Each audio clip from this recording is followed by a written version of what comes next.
No. Is it really? That is so cool. Generic Control in the deck goes. We're back with another FNAF Game Theory video. Today we have Security Breach. I know the big twist, which I think Security Breach is not out when this video was put out. So he's probably going to be trying to get ahead, probably build on the hype of Security Breach coming out, see if he can actually, you know, call it, because I think Security Breach was a really massive success, because it was actually the first time I heard of FNAF since like the initial like game or 2 or 3 came out. So I think Security Breach was a massive hit. I think that's the one that has Vanny, and I think everybody loves Vanny, and actually Vanny's right there in the thumbnail now that I look at it. You know, check my reaction to last week's video, which was it was about Golden Freddy. It was we solved Golden Freddy. I'll leave it right up there. Also link down below in the description. Also go to place my channel with all the other Game Theory FNAF videos going in chronological order. It has been quite the journey. We still have a ways to go, so if you're not already subscribed, I would greatly appreciate it if you would. I read every single comments, leave them down below. Also be live stream today at 5 p.m. over on Twitch for my Pokemon White 2 Nuzlocke. I'm uploading the VODs on the Duck Goes Gaming on Saturday, and actually yesterday on Tuesday on the Duck Goes Gaming I uploaded my VOD, or my me beating Half-Life 2 Episode 2. I actually just finished that stream today. But let's go ahead and jump into this video. It's 23 minutes long. I'm super excited. I hope you are too. Shout out to the patrons. I couldn't do this without them. Alright. 23 minutes? I will take it. I'm super excited right now. Something crazy just happened. Yeah, I can't tell you all about it yet. In a couple weeks, or I don't know when, but I'll let y'all know when it happens. I'm in a good mood.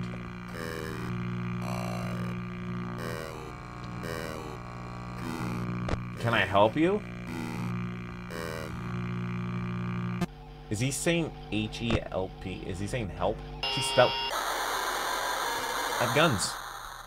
Guns. Hello, Internet. Welcome to Game Oh, it's Theory, one. Okay, show it's that's shot like always this. a Good. bloody good time. Today we have a few massive announcements before we get to the episode, so please skip to here if you're not interested in them. But I don't think you should do that. I would like to hear about it. Want to miss. First and most importantly, mark your calendars, because Well, on I'm too Tuesday, late. December 1st, right here on this channel, I am unveiling our biggest project ever. And I don't take that lightly. The Game Theory $1 million for St. Jude. challenge. It's Love that. An all-day live stream to benefit St. Jude. Oh, okay. He's trying to raise $1 million. And their fight to end that is childhood awesome. Cancer. This show, we're a little bit late with that.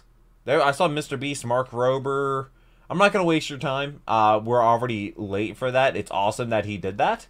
Obviously. St. Jude's. My grandmother used to donate to St. Jude's all the time. I donate to charity. My nostalgic videos. That's cruelty-free and with a lot of additional details that yeah, I always wanted. he does a charity shout at the end of his videos. So whatever that video makes in the first day, or if you have a tablet or anything I donate to that charity. Not everything is going to be so cheery and bright this year, friends. You know, because there's just a call me dark Mr. Beast. twist No. to this merch launch. I think I missed it. X FNAF. The animatronics have taken over. Death coins are on the loose, and we've officially partnered with Five Nights at Freddy's itself. I was about to say, how did they get a licensing for that?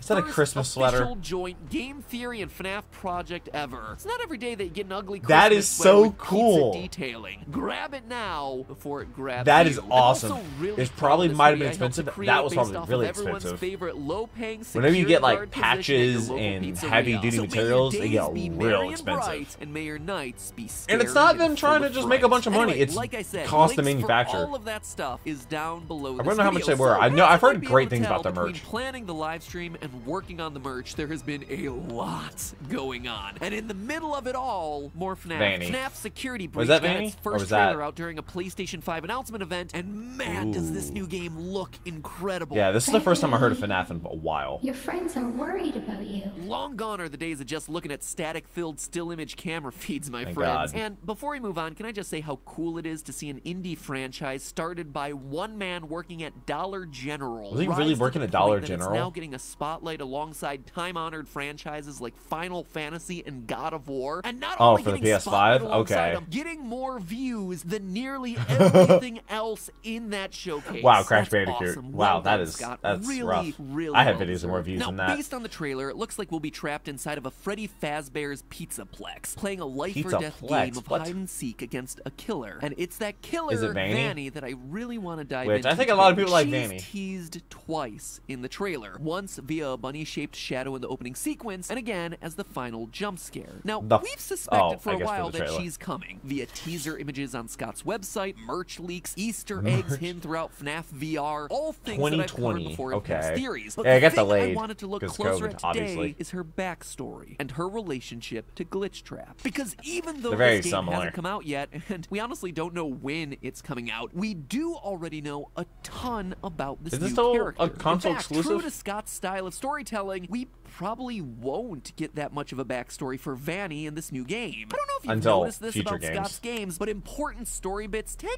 to happen around the games rather than in the games. Let me explain with an example. In Sister Location, we end with Baby being a part of Ennard, and if you get the super secret ending, you see that she gets puked up into a sewer. Fast forward to FNAF 6, and there's suddenly two separate entities again, Scrap Baby and Molten Freddy. To 99.9% of the players, you would have no idea how or why that would have happened. And I can't blame them, because the only way you would know that Baby got voted out of the Ennard tribe was via the source code on Scott's website, as well as a separate standalone site, FNAFworld.com. Just goes to show that when you're talking about FNAF, the game never really stops. And the thing is, I think Vanny is already getting treated this same way. The information about her, what is now getting her to kill, the big twist reveal about Vanny's true nature has already been laid out for us if you're paying attention to all parts of the FNAF universe. So if, unlike me, you don't have time I never watched a trailer for Security games, 9 books, dozens of ports, hundreds of toys, and a moon-faced animatronic and a pizza tree, well, that's why I'm here. Because all the pieces are out there in place for us, and now we're going to be putting them back together to understand the true backstory of Vanny, the Killer Bunny, Purple Guy 2.0, before Security Breach comes out. Recently, the game FNAF got itself a mobile port. Big whoop, right? We've already seen this game 2 other times before, once in VR and again in a flat console port. Don't get me wrong, love this game, probably my favorite game of the franchise, but still, Scott, you ain't getting me to buy this for a 3rd time. He totally got me to buy it a 3rd time. Because he added something to it. Because this is a mobile port, a lot of the game has been stripped away. Gone is the intro sequence, gone are some of the game modes, but most notably gone are the hidden cassette tapes that tell the story of Help Wanted's failed development. Now, if you remember back to a year ago, collecting all 16 of those hidden tapes in the original game inadvertently assembled our latest villain, Glitch Trap, piece by piece, and once fully together, he was able to capture us in the game and presumably escape back out into the real world. That's all gone now in the mobile version. In its place, though, maybe something better. Immediately upon opening up the game, it becomes clear that this mobile port is more broken than FNAF World 1.0. Got textures glitching out in both the main hub and in the various minigames. Obviously, these are intentional effects, and by zooming in and tapping on them repeatedly, honestly, I can't say exactly what I did to do it. I just was there a long time pounding away at my screen. The screen eventually fades to black, and suddenly you're presented with everyone's favorite part of the series, an 8-bit minigame with rudimentary gameplay steeped in symbolic lore. Yeah, we love those, right? It's actually more like 16-bit at this point, but still. We're told that this game is called Princess Quest, with you playing as a little girl lighting torches to unlock doors and running away from glitching bunny people. Glitching bunnies, you say. I wonder who that could be. After making your way through a ruined castle and cemetery, you eventually unlock a long He knows how to sell the game. A final lantern and, no points if you guessed it, Glitch Trap himself. The screen goes dark and suddenly you're taken back to the game's main hub. Now, this seems fairly self-explanatory, right? It's a reference to Glitch Trap in a game that had to eliminate him due to size constraints. But it's the details here that really matter. The purple, the bunny torches in front of the 6 gravestones, which are very clearly references to the original 5 missing children plus the child who possesses the puppet. There are 16 torches in total for the princess to light. This isn't a coincidence. It perfectly lines up with the 16 cassette tapes that you had to collect in the original Help Wanted in order to release Glitch Trap. Well, in fact, you know, Glitch Trap only appears once the 16th one is lit, further cementing that connection. But where things get really interesting is when you decode what Glitch Trap is saying. As the game ends, there's clearly a dialogue box along the bottom containing weird glitching text, but you'll notice that the patterns flip it upside down or something? Some shapes actually repeat themselves. These right here and these right here. It's actually a letter substitution code that spells out everyone's favorite phrase from the game. I always come back. And taking it all one step further, we can actually extract the audio from this moment.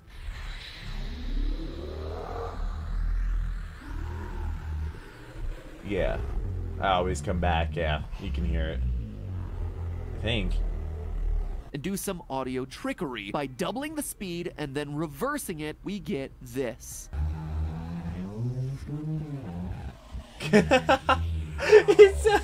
I always come back, let me out. So in essence, Princess Quest is showing us a recreation of the events from the original Help Wanted. Lanterns in the rain. This does a couple of things for us. First, it basically proves 100% that this is, in fact, William Afton's spirit and not some sort of AI or code meant to replicate him. It is he always comes back and through. Because Dude he's when probably he said he always comes back. He's got more lives than Jason Voorhees. He's also got himself a solid understanding of brand consistency. Afton always comes back. That's Secondly, it. Though, always comes Princess back. Quest is doing is confirming for us the origin story of our new killer, Vanny. But why are there Vanessa. multiple? In the original game, the fate of Tape Girl was unclear because she sometimes encouraged us to collect the tapes and sometimes didn't. But here we get clarity on the whole story. Vanny is the princess with the lantern. She collects all the tapes, pieces, and puts it together, and then she gets captured by Glitch Trap. This all confirms what we were speculating about before with Vanny in a previous theory from a year ago. Yeah, I read that a while ago. Vanny for short, would be taken over by ago. Afton to kill in his name, brainwashed or partially controlled by a spirit living inside of her. Yes, I hear you. I know. You know what? No. No? There's no miscommunication. There's also a similar conversation currently hidden in the source code of Scott's website, except here you see both Dude, sides how of the does he have to conversation. check this website like every day? Focus on my voice. Or does he pay somebody Don't to let check anyone it? lead you astray. I won't. Have you selected one? I have. The one that seems to be selected is Gregory from the new game's trailer. Gregory, be still. I think she's found us. So is that it? Just a recap of a lot of information we already knew? A child Are we just from left to speculate Vanny? about the rest until Security Breach finally comes out? Well, no. You see, in the last year, there's been one final source of information about Vanny, and it's a big one. A game that I've largely ignored up until now, FNAF's augmented reality game, Special Delivery. Really? If you haven't heard about this one, basically I the don't- concept does it is even that exist anymore? animatronics get shipped to your home so you'll have yourself some new friends. Because let's be honest, fighting for your life against a malfunctioning robot is probably still better than trying to hold a normal conversation with a living, breathing human being. You're I right. think I've been dancing around this one just because the possible canonicity of characters like Shamrock Freddy, Liberty Chica, and Clown Springtrap makes me have a nervous breakdown. But questionable More characters, implications yay. of flamethrower bear endo aside, this game has been seeding us more info over the entire last year about the history of Vanny and Glitch Why? Trap. Because And it COVID and requires everything? us to do They were one of the updating it? scariest tasks any FNAF game has ever required: reading emails. Oh. You see, the game will Apparently occasionally share you Nap emails have that actually, aren't like, respond to intended for emails. your It's eyes. crazy. On one side, we have ourselves the story of a company working on behalf of Fazbear Entertainment to disassemble old animatronics and scan their circuit boards into their computer system. Raspberry Pi. And just like Tape Girl warned us about back in FNAF VR, this causes a virus to spread through the system. Quote from those emails, turns out that wasn't a glitch. We released a virus when we scanned that last circuit Should I have board. Mac? It's No. spreading really fast. We're gonna need all hands on deck. New email. Hey Jim, Wasn't that the whole just thing, like, Macs checking can't get in. viruses? I emailed you earlier this week I'm about sure a that's virus possible. caused by one of your circuit boards, which is currently spreading throughout our system and causing serious problems. You're able to find it was Please caused by the contact circuit me board? ASAP. You're able to Thanks, find best ground zero of a Steve. virus? That is our Glitch Trap origin story. And to me, it's especially interesting because I think it helps explain something that dates all the way back to FNAF 3. Recently in the series, we've learned that the FNAF games are canon in the games. Now, that's a really confusing sentence, so let me explain. In both FNAF it VR makes sense. and the Fazbear Frights books, it's confirmed that the urban legends about murders happening at Freddy's restaurants are mainstream enough to have gotten some video game spin-offs. Not necessarily the FNAF games that we know, and but just certainly video not FNAF games in World, general since that are everyone, referenced. including Scott, wants to forget that one, but games I'd play that one. inspired by the legends of the pizzeria. In FNAF VR, in fact, we're told that they were made by Fazbear Entertainment as a cover-up. Fazbear Entertainment hired the game developer. Those indie games were designed to conceal and make light of what happened. This isn't just an attempt to rebrand. It's an elaborate cover-up. And looking back on it, I believe Sounds that right. we've seen those games. I think we've played those games. Are they the little 8-bit games? 8-bit mini games from FNAF Boom. 3, Call it. Mangle's Quest, BB's Air Adventure, Chica's Party, and Stage Because those are supposed to be all Heck, fun. They might even include the Take Cake, Give Gifts, etc. mini games from FNAF 2. Those are the games being referenced in the games. Yep. I mean, they even have those sorts of cheesy titles that would come with cheap Atari-style games of that Mangle's era. Quest. And how do we know all of this, and why am I talking about it now? Can I use Because power of tools? Glitch Trap. It's easy to forget, but the last minigame that you have to play in FNAF 3 features a glitched out bunny hopping. I didn't even mean to put the pun there. Hopping between the various minigames. This is the first appearance of Glitch Trap. It's Afton's spirit trapped inside the circuit boards of these retro games looking for an escape. An escape that doesn't actually get realized they plug until in he's the scanned Raspberry into a Pi. new modern computer system meant to produce FNAF And VR. he escaped. Now, admittedly, Very this is bad a bit planning on his confusing when it behalf. comes to the timeline. We know Freddy Fazbear's Pizza was founded in 1983, as we see from the VR coins in Help Wanted. In FNAF 1, Phone Guy tells us that the animatronics have been around for 20 years. That puts FNAF 1 in 2003, not 1993 like I previously thought. And based on the official description Somehow they for stayed in FNAF business 3, for that long. Fazbear's Fright and the discovery of Springtrap all happened 30 years after the closure of Freddy's, making that one roughly 2033. Now, we have no idea when and how Afton got a piece of his soul into the circuit boards, probably via his extreme agony at getting spring-locked. But if this company is literally opening animatronic suits sent from Fazbear Entertainment and scanning the boards as implied by the emails, are we assuming that they opened up the Springtrap suit, completely ignored the dead body inside, and scanned it? Just doesn't seem like it. No, maybe it sounds like they're maybe in on Entertainment it. rescuing the board after he was burned to death in FNAF 6? It's just odd. This is why I don't like to talk timeline with this series anymore. To me, the even though I'm pretty sure like his newest video was a timeline video, just in multiple places at once, split like a Harry Potter Horcrux. Only instead of swords and scars, he split between suits and circuit boards. And one of those iterations is Glitch Trap, stuck in the various games codes until he's eventually released. As a virus, but reminding all the way back to FNAF Special Delivery, there's a separate and related story happening in the secret inbox between Lewis and his fellow employee Ness. Ness. As in Vanessa. Oh, I was like Ness. I'm pretty sure that's a Smash Bros. Character. Series of emails where Ness is acting I know it's weird, actually from another Lewis, game. the Don't IT guy, is honestly acting weirder because he's creeping on Ness. Here's a few highlights from these emails. Hey Ness, it's no big deal, but I wanted to reach out off the radar and remind you about the company policy about personal internet usage. Certain words and phrases trigger red flag reports, so your last order got automatically sent to me. Basically, anything mentioning torture is gonna raise the alarm. If you have any questions about the policy, let me know. We could even get coffee or something and go over all the words to avoid. And now I've raised my own red flag. Good thing I'm the one who gets the notification. Smiley. Oh, that's Lewis. creepy. Hey Ness, wanted to see if you're doing okay. I appreciate your taking my advice about red flag search terms. If I thought I'd have to file an incident report on you, I think I'd just have to quit instead. I was a little worried. Maybe something is going on with you. One day you're researching flowers and the migration pattern. I guess it's on company fascinating, computer. Right? And the next day you type in, how far can a human being be cut in half before losing consciousness? I figured maybe you're writing a screenplay or something. Always here if you need me. Things get crazy when you're awake at 3 in the morning. So the word compliance by itself isn't going to set off any red flags, but the sentence, how to induce compliance in human subjects, and I don't know if Luce is being creepy, but did actually get my attention. I think the answer might involve chocolate chip cookies. Always works for me. I also thought it was strange that these were immediately followed by searches that couldn't possibly have any relevant answers for you. Did you search for help